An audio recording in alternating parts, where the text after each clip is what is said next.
கரூர் அருகே பள்ளப்பட்டியில் இஸ்லாமியர் அதிகம் வசிக்கும் பகுதியில் திமுகவினர் தேர்தல் விதிமுறைகளை மீறி வாக்காளர்களுக்கு நன்றி தெரிவிக்கும் விதமாக பேனர் வைத்ததால் பரபரப்பு.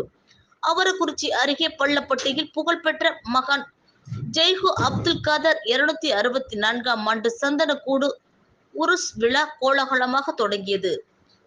இந்த திருவிழாவில் பள்ளம்பட்டி பகுதியில் பல்வேறு இடங்களில் திமுக சார்பில் நடந்து முடிந்த நாடாளுமன்ற தேர்தலில் வாக்களித்த வாக்காளர்களுக்கு நன்றி தெரிவிக்கும் வகையில் பல்வேறு இடங்களில் தேர்தல் நடத்தை விதிமுறைகளை மீறி பேனர் வைத்துள்ளனர்.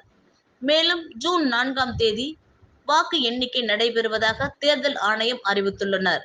ஆனால் பள்ளம்பட்டி பகுதியில் புகழ்பெற்ற மகான் ஜெய்ஹு அப்துல் காதர் 264ஆம் ஆண்டு சந்தனக்கூடு உருஸ் விழாவில் வாக்களித்த வாக்காளர்களுக்கு நன்றி தெரிவிக்கும் வகையில் பல்வேறு இடங்களில் பள்ளப்பட்டி சார்பில் பிளக்ஸ் பேனர் வைத்துள்ளனர்.